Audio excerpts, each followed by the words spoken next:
Okay, let's dive right into this explainer for day 16 of our 30-day journey to fluent Korean. If you've been hanging out with us, you know we've been super focused on survival phrases, the bare necessities. But today is a massive turning point. We're crossing that halfway mark and we are officially moving from just surviving to actually expressing your true personality. It's finally time to talk about your hobbies and the stuff you really care about. So here's our quick agenda for today. We'll hit sharing your identity, the core formula, customizing with nouns, the past tense upgrade, and finally, the interest match challenge. Let's get right into it. Section 1. Sharing your identity.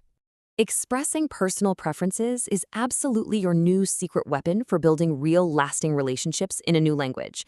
I mean, look at this quote. To build real relationships, you need to share your personality. It's incredibly true, right? Yesterday, we unlocked the past tense, so you can tell people what you did. But honestly, nobody wants to just hear a robotic list of your daily activities. To actually connect, you have to talk about what you genuinely enjoy. So today, we're stacking a brand new block onto your Korean foundation. Which brings us to the million-dollar question. How exactly do you share your personality in Korean? Well, the secret is this very simple, almost math-like formula for talking about music, food, hobbies, the whole shebang. It's super intuitive once you see how the pieces fit together. Section 2, the core preference formula. Okay, let's look at the absolute foundational blocks you need here. It all comes down to a simple binary for expressing what you love and, just as importantly, what you absolutely despise. For things you like, we have Jo-a-hae-yo. Actually, say it out loud with me right now wherever you are. Jo-a-hae-yo. Awesome. And for the flip side, we have its opposite partner, Sil-eo-hae-yo, which means I dislike or I hate. Give that one a try. Sil-eo-hae-yo. These two verbs are literally the keys to unlocking conversations about your preferences. And guys, this is genuinely the best part of conversational Korean. Look at this sentence frame. Noun plus Jo-a-hae-yo. That's it. In casual speech, you don't need to stress over complex grammar particles or messy sentence structures. You just say the noun, the thing you like, and follow it immediately with the verb. It's a direct block-by-block stack. So easy. Section 3. Customizing with nouns. All right, time to start swapping out those blocks to fit your actual life. Let's test drive this framework with 3 super common hobby nouns. First up, we've got Korean music, or K-pop, which is Hanguk umuk. Next, a classic go-to for any first conversation, movies, which is Yoonghwa. And finally, the fuel that keeps literally all of us going, coffee or Keo-pi. Be thinking right now about which of these you personally love or hate. So how do we snap these pieces together? It's like a giant puzzle. Step 1. Pick a noun. Let's take Keo-pi, coffee. Step 2. Add your preference. Let's say you're just not a fan of caffeine. So you choose 싫어해요. The result? Keo-pi 싫어해요. I dislike coffee.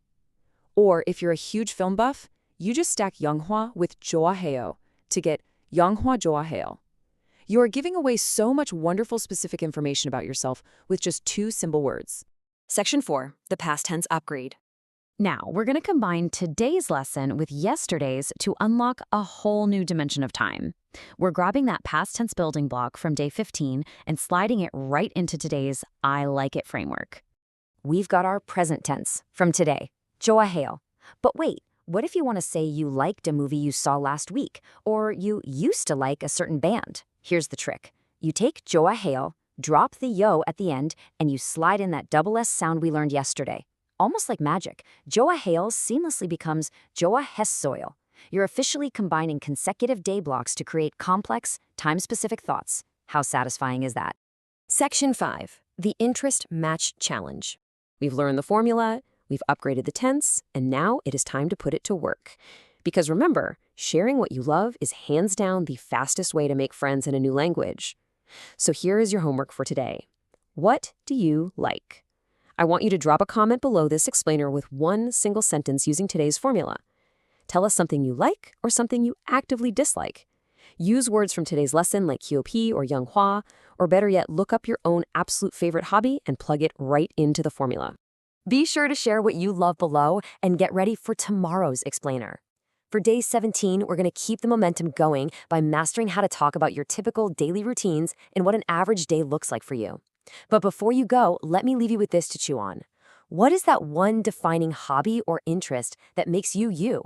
And can you figure out how to say it in Korean before our next lesson? Find that word, master with today's formula, and I will see you tomorrow.